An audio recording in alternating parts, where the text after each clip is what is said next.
Due to the immediate access of cameras in today's digital age, just about everything has been captured on film.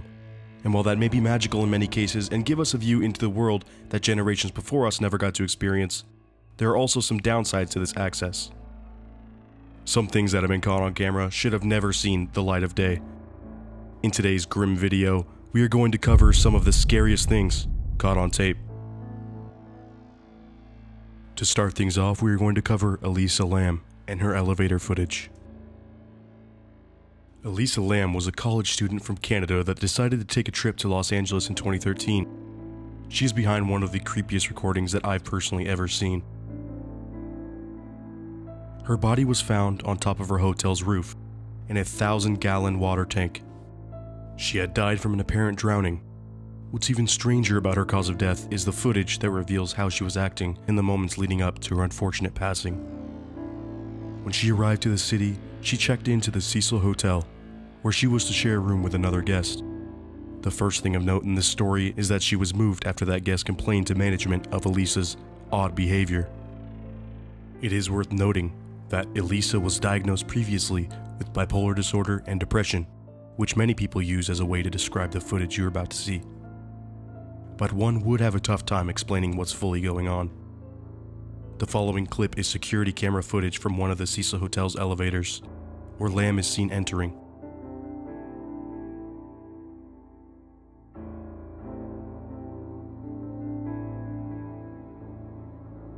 Upon stepping into the elevator, she selects multiple floors and stands back waiting for the doors to close.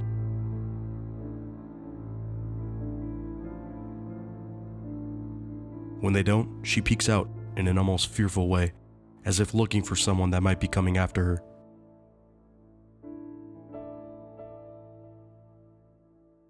She hides in the corner of the elevator.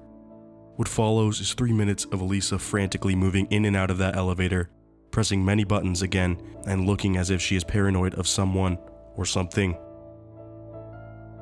The footage itself is very pixelated, with a timestamp removed, and some believe that the footage has been tampered with, having some parts slowed down and others removed completely.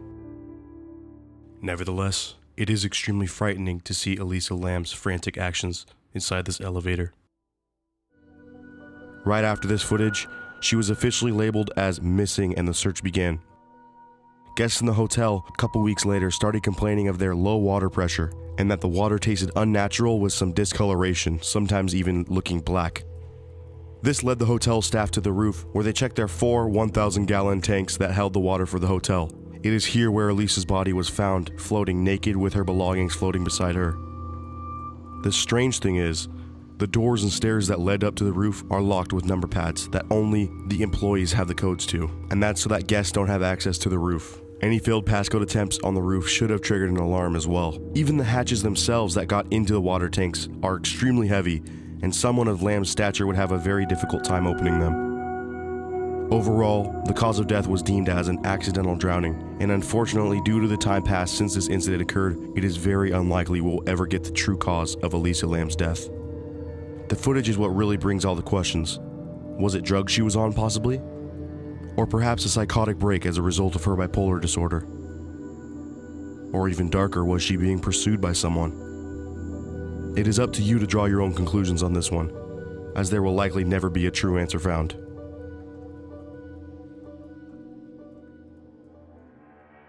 Stephen McDaniel was a student at Mercer College Law School, where he went to class with fellow student Lauren Giddings. He became obsessed with Lauren and began stalking her. She lived in a second-story apartment, the same building as his, where he stood outside and used a long stick with a camera attached to record her inside her apartment. What you are seeing now is that actual footage recovered from police, where you can actually see the camera peeking through the blinds of Lauren's window.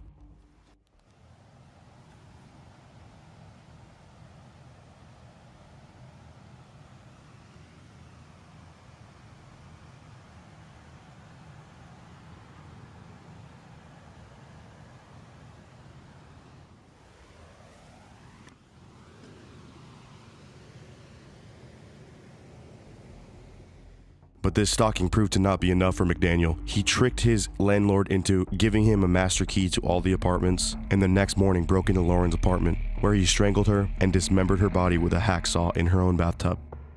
He hid the body parts in a dumpster near the murder site and went on with his daily life. Of course, once Lauren was reported missing by her friends, reporters rushed to the site of the apartment and did coverage of the story. It is here where they actually interviewed McDaniel, where he acted like a concerned neighbor. He constantly attempted to portray this image of him just being an innocent bystander, worried about his friend and ex-classmate who had apparently been missing. He even says to the reporter how he hopes she's still alive, since there is a chance considering her body hadn't been found. The reporter then notes that the body had in fact been found, and after that his reaction tells it all, as he collapses and needs to exit the interview in apparent shock, knowing that this is all about to come down around him. Here's the clip. What kind of person was she? I mean, what did you see? I mean, she's as nice as can be. I mean, very personable, very much a people person. Do you know anybody any enemies she might have had, somebody that might want to hurt her? No, we don't know where she is. I mean, the only thing we can think is that maybe she went out running and someone snatched her. Because we went over. One of her friends had a key. We went inside and tried to see if there was anything amiss, but I mean, she had a door jamb that was sitting right by it, so there was no sign that anyone broke in. I mean, the door was locked when everyone got here. I mean, we just don't know where she is. What about in the parking lot area? I know they've been doing a lot of, I think that's where they have recovered the body or whatever they recovered from there. Body? Had you seen anything there? Had you seen anything there? I mean, we don't know if this is the same person. You know what I mean? Like, they took out a body there earlier. We don't know if it's the same person or not. So that's how we're trying to ask people if they know who lived there. Are you okay, sir? I think I need to sit down. Okay.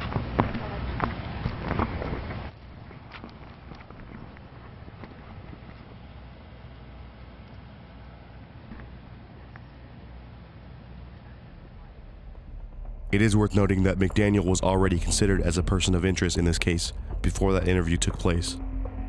And after this, they had probable cause to search his apartment, where they found Lauren's underwear, a box containing the murder weapon, and upon searching his computer found multiple blog posts that he made about violence towards women. He was sentenced and charged with life in prison. And the footage of his interview is incredibly unsettling when you know the full backstory. Reddit user Skinna555 had a very popular post on the No Sleep subreddit where he goes over something troubling that he accidentally captured in a Snapchat that he sent to his friends. To summarize the story quickly, he was getting his house renovated at the time, so he moved back in with his parents, who have exotic birds as pets. He was simply showing off their birds to friends and telling them their name, and he really thought nothing of it. Here are those Snapchats. I'd say the first one of my parents' little birds is this little guy. It is little Leo. He's a cockatiel. The second little bird of my parents is a rainbow lorikeet. His name is Oliver. And there he is. And here I am with my good little mate, Puffin. You probably experienced the same thing he did. That was just videos of birds, right? Nothing out of the ordinary there. Well, you're wrong. It wasn't until Skinna got this troubling message from a friend that he decided to look back over the footage. And that's when he saw something, or someone, staring at him through his back patio.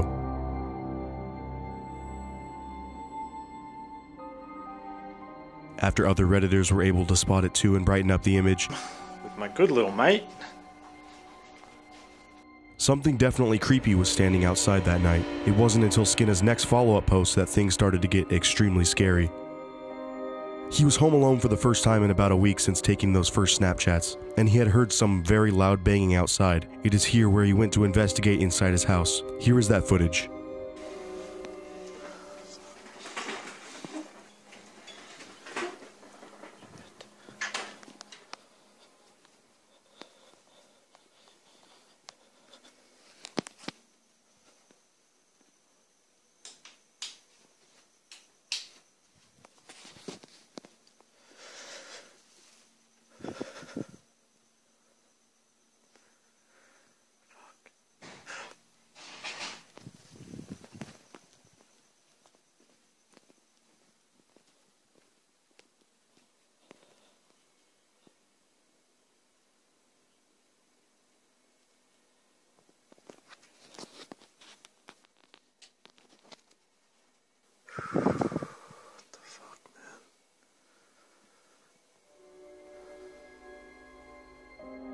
case you didn't notice anything out of the ordinary there, that's okay. A few Redditors noticed something and decided to brighten up the image and enhance the footage. In a dark corner of Skinna's parents' house lurked a dark figure that was not supposed to be there, according to him. He even provided a lit up shot of what that corner should look like, and even scarier is the fact that later on in that same video, from another angle, that figure is gone.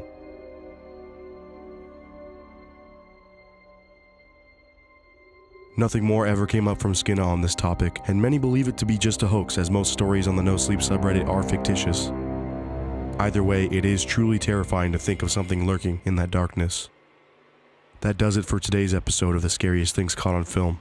If you enjoyed, make sure to subscribe, as there will be plenty more terrifying episodes to come. Stay safe, and thanks for watching.